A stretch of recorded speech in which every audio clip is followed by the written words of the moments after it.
Chapter 2. A Jaunt Around Town. The next day, Maomao went shopping with Yao and Yen. Their little expedition took them to a commercial district along a main avenue south of the dorm. Shops lined the street, with open-air stalls filling the spaces between them. The place was bustling, busy and alive. "What's that you've got, Maomao?" Yao asked, pointing to a cloth-wrapped package Maomao was carrying. "Some of the books from yesterday," she replied. "I thought maybe I could sell a few copies to the bookstore." She'd brought just 3, knowing that they wouldn't be interested in a large pile of copies of the same title. "You're selling them?" Yen scrunched up her face, just trying to get a sense of the market value. "I see," she said, apparently satisfied. Yao was peering at the sky. "I'm not sure I like the look of this weather," she said. Maomao looked up. The sky was heavy with leaden clouds. "You're right. Strange for autumn. It can't be a typhoon at this time of year." "It's a little chilly without the sun," said Yao, who had a scarf wrapped around her neck. It helped ward off the cold, yes, but Maomao suspected it was also to hide her jaundice. "I knew it must be bothering her." She renewed her resolve to find Yao some good makeup. "I'd like to start by picking these up," Yen said. She showed Maomao a list she'd written. It mostly consisted of fruits and vegetables. "Anything I'm missing?" she asked. In response, Maomao looked at Yao. "You like white rice, do you, Yao?" "Like it? I mean, I guess. Isn't it just basic food?" "Let me put it this way. Do you prefer to actively avoid other kinds of rice?" White rice was rice that had been polished. It tasted far better than unpolished rice, but the polishing process removed many of the nutrients that made rice worth eating. Maomao's old man had told her that eating unpolished rather than polished rice would help you avoid beriberi. "Are you saying I have to eat unpolished rice?" Yao asked. The frown on her face suggested how she really felt about it. "Not necessarily, but you should consider mixing things into your white rice. Grains, barley, or maybe sesame seeds. Any of them would give you a broader variety of nutrients. If rice was going to be her staple food, it would be best if she could get a range of other nutrition with it." "How about we toss in some buckwheat berries, then, mistress?" "I know you like those," Yen said, but Maomao made a big X with her hands. Yen looked worried. "No buckwheat, I'm afraid not. Because I can't eat it." Buckwheat gave her hives. The other 2 women stared at Maomao, unimpressed. "What am I supposed to say? Yen's meals are delicious. And she'd frequently made enough for 3 recently." Perhaps I might suggest seaweed," Maomao said. "Seaweed," Yen repeated. She didn't seem very enthusiastic. "Certainly. And meat can be replaced with beans or fish. Not all of it, of course, just some. Fatty foods were supposed to be bad for you." Yao was looking more despondent by the minute. People her age liked to eat lots. She would naturally be disappointed to hear she shouldn't have too much meat. She would also have to limit her intake of salt and alcohol. Yen was looking concerned too. Maomao thought. The saying went that you are what you eat. Food was kissing cousins with medicine. But it still had to taste good. "I think I know what to do." Maomao had a favorite place for moments like this. "Come this way," she said. "Why? What's over there?" Yao said. Maomao led them off the main road, farther and farther down the back alleys, glancing back occasionally to make sure they were still following her.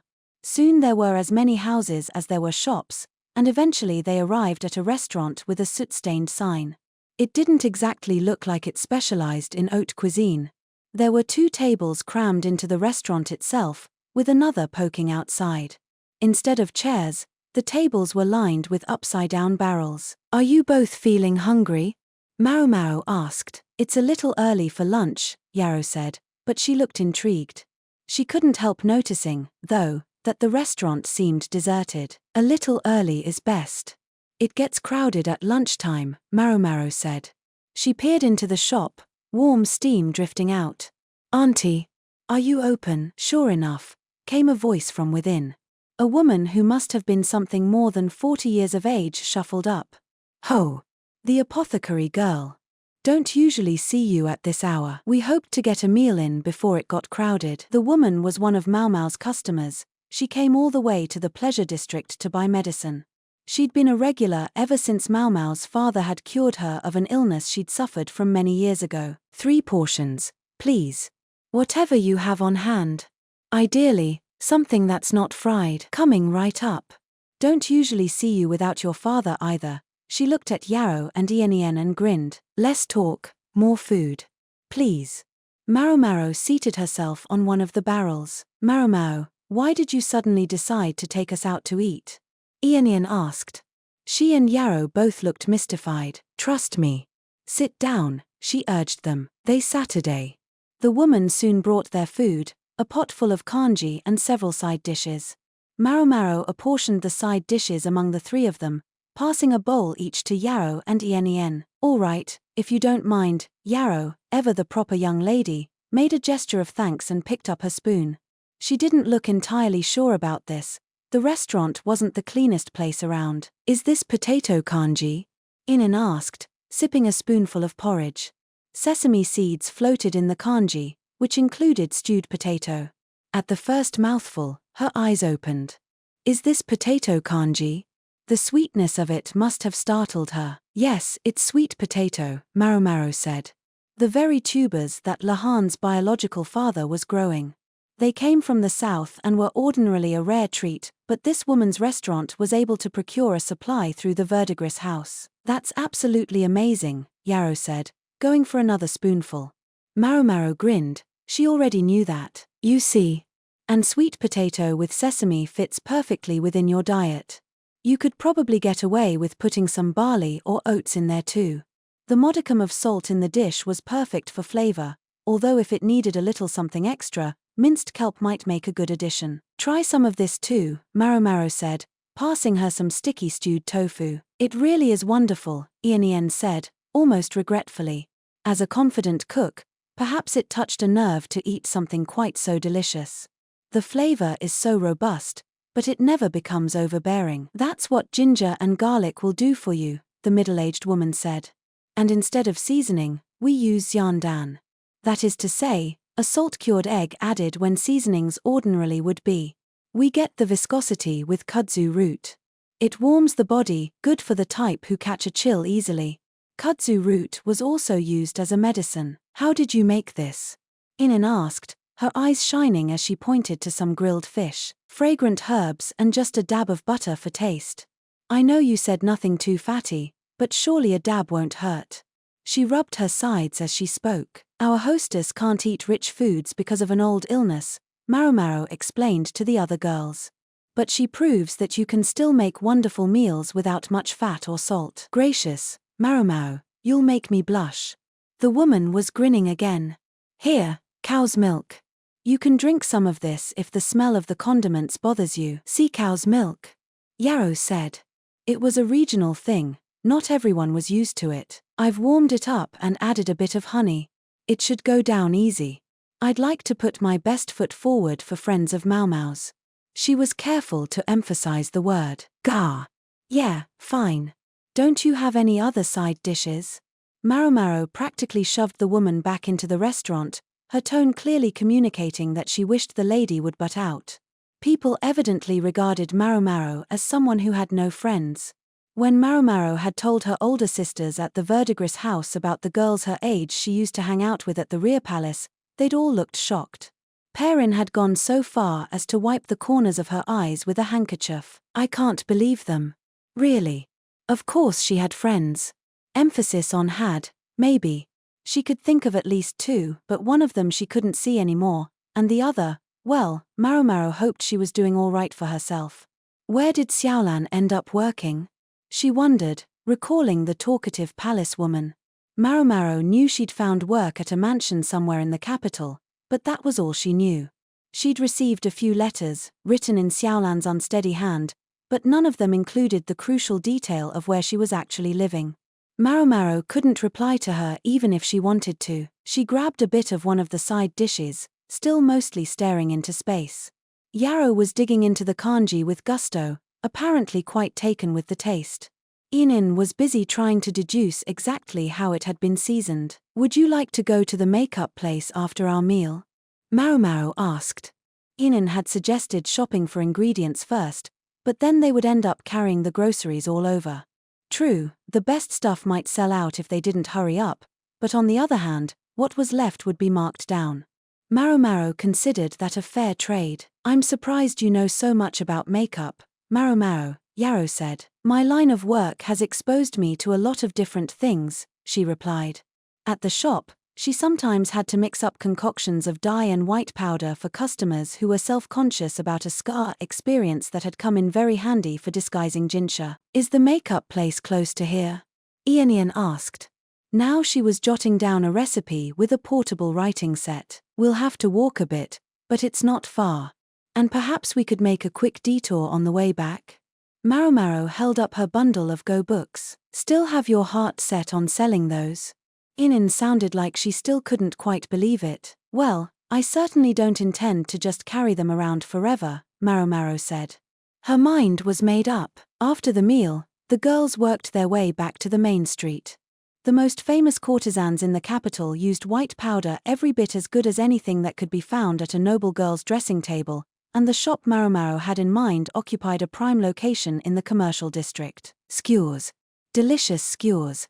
Who wants one? A man with a handful of chicken skewers was trying to draw in customers. The meat was cooked over a charcoal fire, dripping juices. The man didn't really have to bother hawking his wares, the smell was more than enough to keep the customers lining up. If she hadn't just had lunch, Maomao would have been with them. "Is it just me, or does the marketplace feel a little different from last time?" Yarrow said. She looked around, perplexed. Their sheltered young mistress was really getting the hang of doing the shopping. "As the seasons change, so do the shops. And you might be noticing all the imported stuff," Maomao said. There were colorful textiles, exotic accessories, and fine grape wine, all the way from the west. "You won't find it anywhere else. Have a taste, if you please." A merchant was dispensing a red liquid from a barrel. Maomao started to shuffle over to him, but Ian caught her by the collar. "Not even one drink," she said, looking at Ian. "Not when the young mistress can't have any." "You'll survive." "I really don't mind," Yarrow said. She couldn't have alcohol now, but since she hadn't been a drinker to begin with, it wasn't really an issue. "Getting drunk is not the way to go shopping," Ian replied. Maomao's shoulders slumped and they wandered back to the main street. Other customers, ones who hadn't had somebody grab them before they could try a tipple, were buying bottles almost as soon as they tasted the stuff. Maomao normally preferred good, dry alcohol, but something fruity wasn't so bad every once in a while. "Is it really imported?" Maybe it wasn't from another country, just sort of from that general direction. Then again, the alcohol Maomao had tried in the western capital had been good stuff. She would have been happy to have another taste of it, but she would worry that the flavor might have changed during the long journey east. Wonder if there might be time to buy some on the way home. They walked past the wine shop, but Maomao kept looking regretfully over her shoulder. The makeup shop patronized by the Verdigris house was smaller than many of its competitors, but it was more than lovely enough to set the heart of a young woman aflutter. Paintings of beautiful women were posted out front, and rows of makeup products were visible within. Every woman who passed by stole a look at the place, clearly having an internal argument about whether to go inside. The owner never shouted, summoned, or cajoled. Elite establishments like hers didn't stoop to base hawking. Those who wanted what she had for sale would come to her without any prompting. "All right, just so I know, what's your budget?" Maomao asked. "We'll pay any price as long as we can get the best stuff," Ian responded, clenching her fist for emphasis. "Don't think so. I know you can't afford that on your salary." Maomao presumed Ian was making the same amount she was, which would definitely put the finest makeup out of reach. Maybe she was getting a stipend from that uncle of Yarrow's that she hated so much. "Welcome, ladies," said the proprietress, a middle-aged woman who sounded as refined as she looked, which was quite refined indeed. Her makeup was perfect, as befitted someone who sold the stuff. Her skin was pale and her mouth was perfectly highlighted with rouge. A simple hair stick held her hair up, but closer inspection revealed it was lacquered. Her nails were likewise perfectly painted, complementing her skin tone. "I can see why the old hag would shop here," Maomao thought. The ladies of the pleasure district always had to be on the cutting edge of style, as of course did the madam who managed them. The proprietress continued to smile but didn't approach them. She would be there if they had any questions. How about we start with powder? Yarrow said, standing in front of a shelf boasting an array of white powders, a whole range of them, organized by ingredient. They went from pure white to varieties that included some sort of dye or pigment to match a range of skin tones. Everything was neatly arranged, but one shelf had nothing on it. Excuse me, are these sold out? Ian asked. Ah, those. The proprietress walked over, an aroma of perfume wafting after her. She was a slightly built woman, and her pale skin made her seem almost like she might vanish at any moment. The items that used to be on that shelf were prohibited when it was discovered that they contained a toxic ingredient. It's a shame, they always sold very well. They held to the skin quite nicely. Hoo boy, do I remember that, Maomao thought. So the ban on the poisonous whitening powder hadn't stopped at the walls of the rear palace, it had evidently gone into effect all over the capital. That was laudable in its own way, but it had to be a blow to business people like this woman. That's a lot to get rid of, Ian observed. Yes. We offer a wide enough range of products that we were able to absorb the loss, but some establishments are still offering the toxic powder, or so one hears. Not hard to understand. The stuff coated the skin well, making the wearer look pale and beautiful. One of the main ingredients was quicksilver. It didn't go bad like plant-based cosmetics, and it could be mass-produced, making it easy to buy. There were plenty of courtesans who had continued to use it despite Luorman's warnings. There would always be fools who didn't listen, just like the ladies of consort Lihua's Crystal Pavilion. Well, maybe fool is being ungenerous. Some people might have something they valued more highly than their health or even their lives. As for those who sold the poisonous stuff, well, were they so different? Without money they couldn't eat, and if they couldn't eat, they would die. And some people wouldn't hesitate to shorten the lives of others in order to extend their own. Maybe the merchants dealing in the toxic powder had no other way to make a living. Not to say Maomao thought it had been the wrong choice to ban the substance, the very production of which could have deleterious effects on the body. And then there's this stuff, she thought, picking up another powder. Is this calamella's? She asked. This was another white powder that her father had looked less than pleased about. It, too, contained mercury, which was also sometimes used as a treatment for syphilis. Indeed it is. Thankfully, it's helped make up much of the shortfall in sales, the proprietress said. Calamella's should probably have been regulated too, but if you started saying this is poison, and that's poison, and that's poison and ordered everything off the market at once, it might actually inspire even wider circulation of the problematic products. They would have to pick their moment to implement new rules. Maomao, which do you think would be best? Ian asked. She and Yarrow had picked out a selection of possibilities, wisely excluding anything that used calamella's. Rice flour and talc, she said. Both appeared to have other ingredients as well, but they weren't described in detail. May I try some? Go ahead, the proprietress said, using a cotton bud to dab a little on Maomao's palm. Maomao checked the viscosity and the smell. Both okay. Quite good, in fact. She thought this powder might be almost on par with what Empress Gyokuyu used. What do you think? Ian asked. Maomao glanced at the proprietress. Honest opinions, good or bad, help us improve our products and service, the woman said. So she didn't just sell decent products, she was a decent person. No wonder she could handle the madam in a business negotiation. I think both seem like excellent powders, Maomao said. The particles are fine, and they hold to the skin well. I have a question about the rice flour powder. What's that, may I ask? Rice flour can rot. And given the size of the container, I have to think that during the rainy season, it would start to go moldy before you got halfway through it. I assume there's some additional ingredient added as a preservative, and it makes me somewhat uneasy not to know what it is. Knowing that Yarrow would be using the powder, safety was foremost in Maomao's mind. Talc doesn't go bad and isn't toxic. I think this one would be the simplest to use. Talc had diuretic and anti-inflammatory properties, and was often used medicinally with bracket fungus. In all the times Maomao had used it, she'd never known it to cause any undesirable side effects. That doesn't mean it doesn't have any, But I won't know until I encounter them, she thought. Vigilance would be her watchword until she was sure. You'll take the talc, then, the proprietress said. No, I think they both have an admixture. I'm concerned if it's anything that's bad for you, it would defeat the point. The proprietress frowned subtly at what might have sounded to her like nitpicking.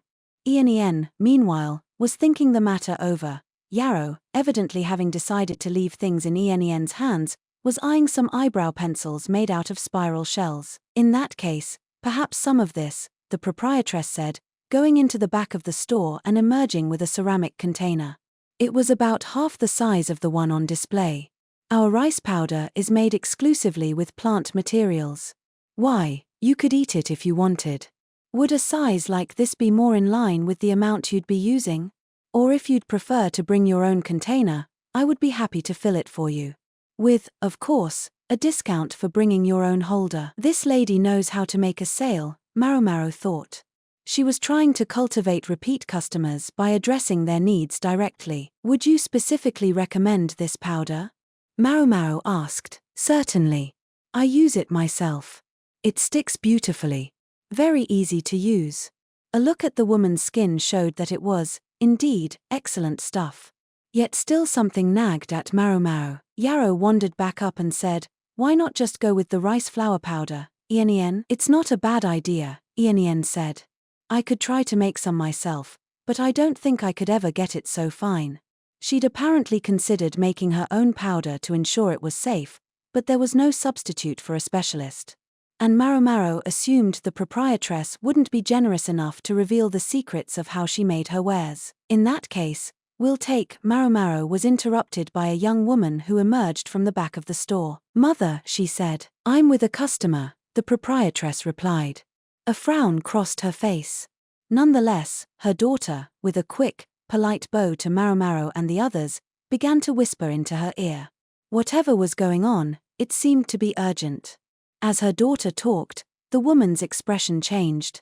Finally she said to Maomao, I'm terribly sorry. I'll be right back. If you'll excuse me. Then she left her daughter to take care of things and went to the back. Some kind of trouble? Maomao wondered. She was curious, but it wasn't her place to stick her nose into whatever was going on. The woman's daughter wrapped up their purchase and did the bill. Inen took the change, which had white smears on it. Oh, pardon me, the young woman said, taking back the whitened coins. Maomao saw that her fingertips were white, and the fresh change she pulled out to give them was quickly smudged as well. Even their package had a white smear on it. Oh, no. I'm so terribly sorry. It's all right, Yarrow told her. Were you checking the merchandise? Maomao asked with a glance at the young woman's fingers. 3 of the fingers on her right hand were whitened, as if she had been taking fingerfuls of powder to check the feel. I'm impressed you noticed, she said. Let me guess. You discovered something unusual about the powder and felt it was worth mentioning right away. The young woman didn't respond to that, but her face made it clear that Maomao had guessed right. Was there something in the powder there shouldn't have been? Yen pressed. They'd picked the best stuff they could find, but if there were impurities in it, then what was the point? What is it? She said, leaning closer to the young woman. Yen, Yarrow said, holding her back. The young woman was on the verge of tears. I'm so sorry. We got a new dealer recently. He insists he's brought us exactly what we ordered, but it just doesn't feel right to the touch. When I asked him if he was sure he hadn't added any other ingredients, he snapped at me to stop trying to talk my way out of our deal. I was scared, so I came to let my mother know. An unsavory merchant? Or an honest misunderstanding? Maomao wondered. The dealer certainly sounded shady, but she'd only heard the young woman's side of the story. The proprietress still hadn't returned. Whatever they were talking about back there, it was taking a long time. My mother doesn't want to sell a product if she doesn't know what's in it. The powder that was brought in today uses the same formula we always use, so we should be able to tell whether anything is wrong by touch. But the man who brought it today says we don't have any proof of our accusations and refuses to leave. Maomao crossed her arms. Inen was obviously deeply concerned about whether there was anything mixed into the white powder, and Yarrow, bless her earnest heart, looked ready to give someone a piece of her mind. Maomao suspected the exact feel of rice flour could change depending on how and when it was used, but it looked like there were some unanswered questions here. "Well, can't go home now, if you'll pardon me," she said, opening the door to the back room. She found the proprietress and the dealer locked in a staring contest. Between them sat a large jar. "I told you. I followed the formula exactly as you gave it to me. Tell me what you think I got wrong."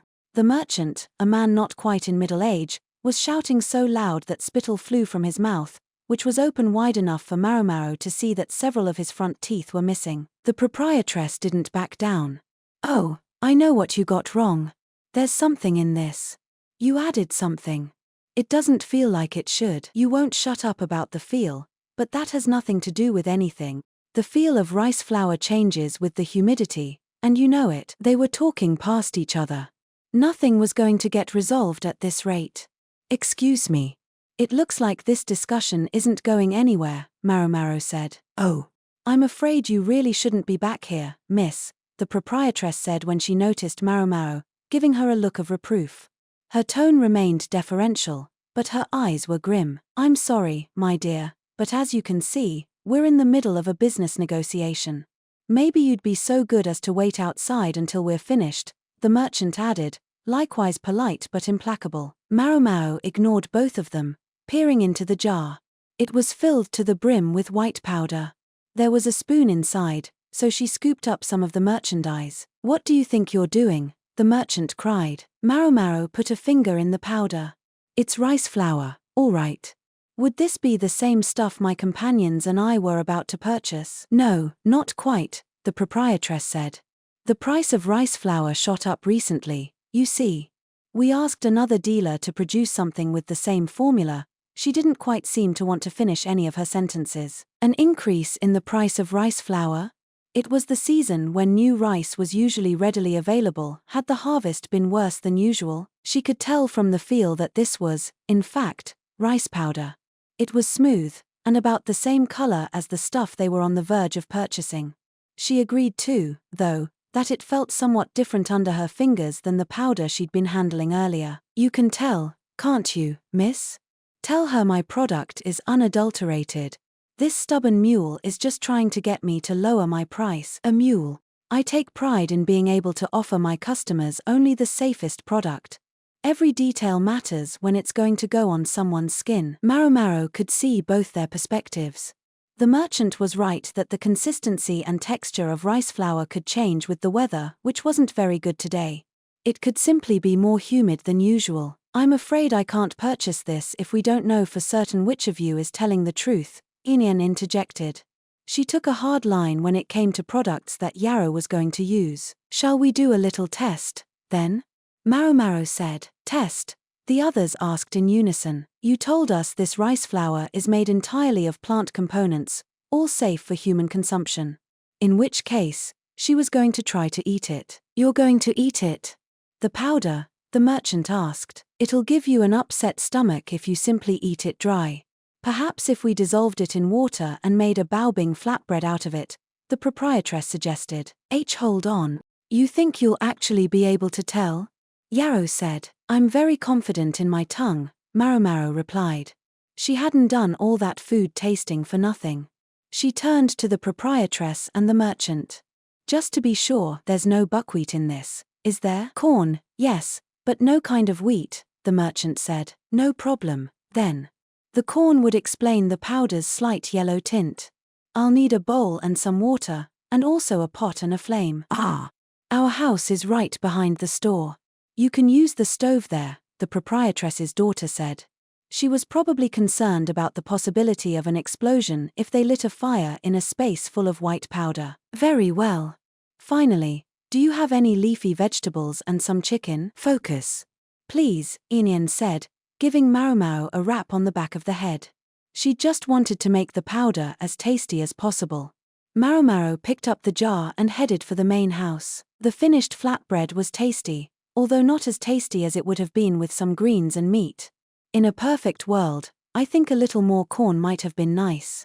And some white hare scallion and lamb's meat to round it off. "Maomao, we're supposed to be talking about the powder.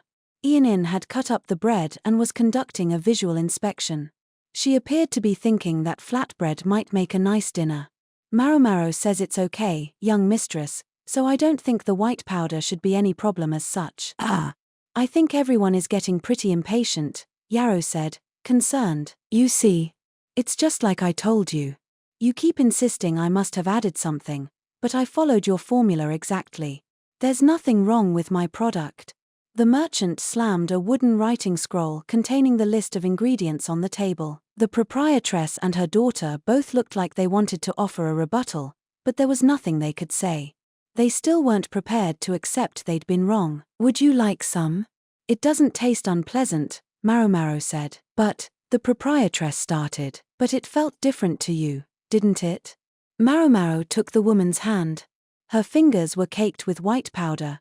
It was even on the red of her nails.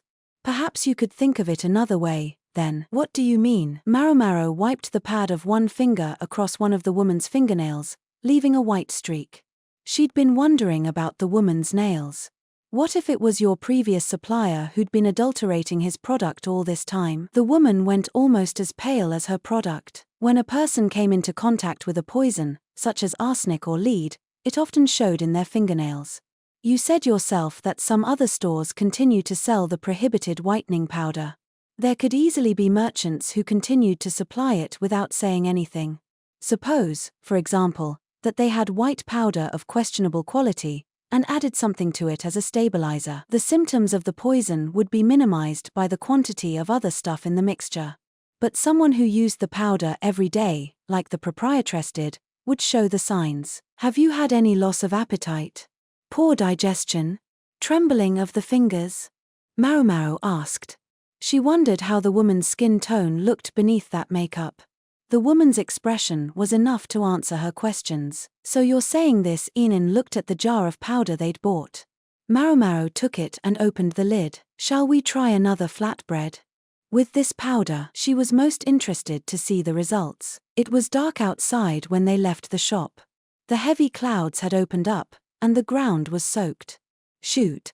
We're going to get all wet, Yarrow said. I thought this might happen, said Yin, pulling out some umbrellas Maomao hadn't even known she had. You brought umbrellas? She asked. Yin tapped the sign of the store they'd just left. It looked like it might rain, so I asked the shopkeeper's daughter to go buy some for us. Not too much to ask for our trouble, I'd say, right? When did you? I mean, too much to ask. True, the shop had sold them a harmful product, whether intentionally or not. When they'd dissolved their powder in water and baked with it, the results had been undeniably different from the first time around. I think you already asked quite a lot, Yarrow said. Yin was carrying some of the new, safe powder, and the proprietress had thrown in some perfume that was supposed to be good for your skin. The aromatic oil was safe to eat but didn't hold to the skin very well, so it could be combined with the powder to form a liquid makeup. Not at all, Yin replied. I wouldn't know what to do with myself if my mistress got sick. I think you should be talking to Maomao. Tell her not to put awful stuff in her mouth. Yarrow was looking at Maomao as if she still couldn't believe what had happened. Maomao had made every effort to eat the flatbread with the poisonous powder, but Yarrow had pinned her arms to stop her. I would have spit it out right away. It would have been fine. I just wanted to see how it tasted. I don't understand what you see in these things, Yarrow sighed. Let's finish our shopping before the rain really starts coming down, mistress. We've eaten up a lot of time. Yin opened an umbrella and ushered Yarrow under it with her. Then she held out another to Maomao. It was Yin, of course, who had requested only 2 umbrellas. After all, 2 people could fit under one umbrella, if they squeezed. Yin said, if anyone is still selling ingredients at this hour, I'm sure they'd be near the bell tower. I think the market should still be open there. The bell tower was at the center of the capital and rang the hours. It was a well-trodden area, so the shops there stayed open until late. We should be hearing the evening bell any minute, Maomao said, but she was interrupted by a searing flash of light accompanied by the booming of the bell. Yikes. What was that? Yarrow said, looking around in astonishment. At the same moment, an ear-splitting noise followed hard upon the ringing of the bell. Yarrow almost jumped out of her skin and clung to Yin. Her mouth was working open and shut, But no sound came out. Inin gave Yarrow a protective, and none too unhappy, hug. Thunder, Maomao said. That was a big one. Are you all right, milady? Ien said. Why yeah. I'm fine. Yarrow said, although her face was awfully pale. A thunderclap that loud means it'll start pouring soon. Shall we hurry and finish our shopping? Ien said. Why yeah, let's, Yarrow said. She was trying to look unintimidated, but kept stealing little glances at the sky. Inin looked at her fondly and kept close. No doubt she was concerned for Yarrow, but also tickled by her display of fear. She was a twisted one. But Maomao already knew that. Looks like I won't be selling these today, Maomao thought, looking at the go books in their cloth wrapping. Then she trotted off after the others.